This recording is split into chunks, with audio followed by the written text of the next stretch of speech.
Someday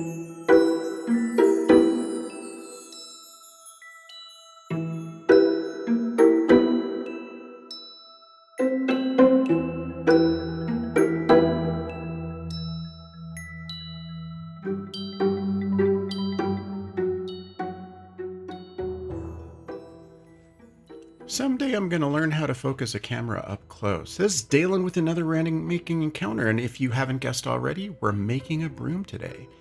The materials we're going to be using are this stick, some thread, and this is the magic material, this sisal twine, a little bit of super glue, and some kicker to kick it, and then some paint later on. It's going to be a fast one, so we're going to move along at a real clip here. The first step is to cut some lengths of the twine longer, much longer than the bristles of our broom. Then we're going to untwist it. I'm just going to spin it in the opposite direction and it should spring apart like this. One of the main things or the tricky things about any project like this is finding material that feels scale. And so I did a bit of research, found a couple good videos, maybe a video or two. I will link those, one or more videos down in the description, on the best material for something like this. And one of the things that popped up was this twine. Once I've got them unsproinged, I'm going to comb them out to really try and separate as much as possible the fibers. They can be kind of stubborn, so giving them a good combing really helps break them down and break them apart. I apologize for all of you people who sew, tie flies, or are doctors and stitch people up and know how to tie knots. This is embarrassing and awkward, and my big chunky clunky fingers really, so it was kind of for me the biggest struggle in the whole project was tying thread, oddly enough. I'm tying the threads closer to one end, the end that's going to have the handle inserted into it, and the spacing of the thread will vary depending on the style of broom that you're going to make. So be sure to do a little bit of research. It will vary by time that the broom is being made, the era, and the region. To trim the edge and even it up, I am just rotating the fibers as I cut to try and get a really nice, clean, even cut. Now don't throw those offcuts away because you can use them. This is some bonus content, BOGO video.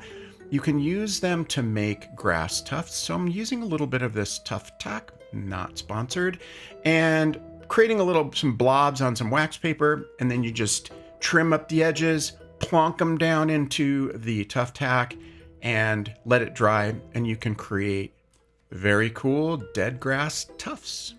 Bonus! The tuft tack will dry and become kind of like those snot dots that you can stick on things. Where were we? Handle. Okay, we've got our fibers generally bundled up and ready to go. So now I'm going to create the handle, and I'm just scraping the edges to roughen it up a little bit, create some flat spots so that when I paint it, it has some texture to grab the dry brushing. I'm going to make one end a pointy stick, and then I'm just going to sand the other end to be rounded. Everything in scale, this is a real challenge, is really getting a stick that is, this is actually, even at 1/12 scale, the stick is probably a little too big for a broom handle.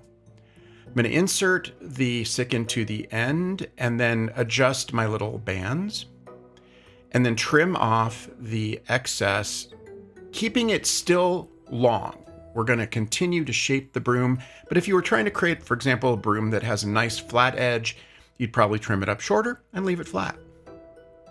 I'm going to give my broom a little bit of a shaggy end where it's a little rounded, a little uneven, and so I'm cutting into the fibers to create this irregular finish on the end, and then just trimming up some of the extras or the excess, the flyaways.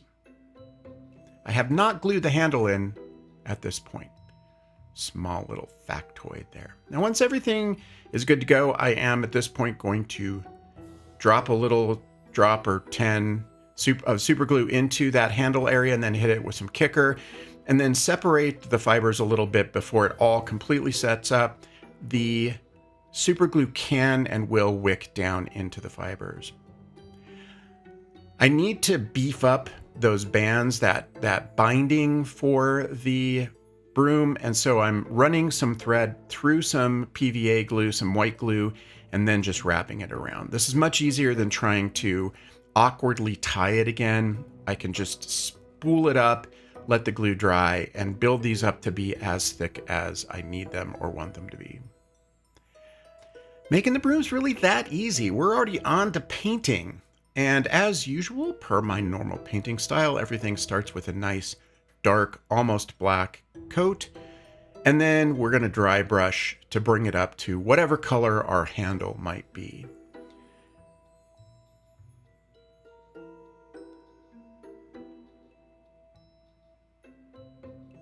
That's really where we land. At this point, you could be done. This could be the broom. But one thing that I am not a huge fan of is just how even the bristles are. There's not a lot of contrast. There's not a lot of depth. It's believable. It's real. I think that it could absolutely be the final finished product if you're looking for a nice, fresh, clean broom. But let's push it a little bit further. So the first thing I'm going to try is a wash. And I think this is kind of gross and doesn't look all that great. It could be that my wash is just there's too much carbon black and not enough brown and burnt umber. So you could potentially end up with maybe a lighter and more subtle wash, and it will work just fine. However, having failed spectacularly on my wash, I am going to go back to my old standby and slather a big solid coat of dark base finish on the broom, making sure to get in all the nooks and crannies, and then hit it with some dry brushing.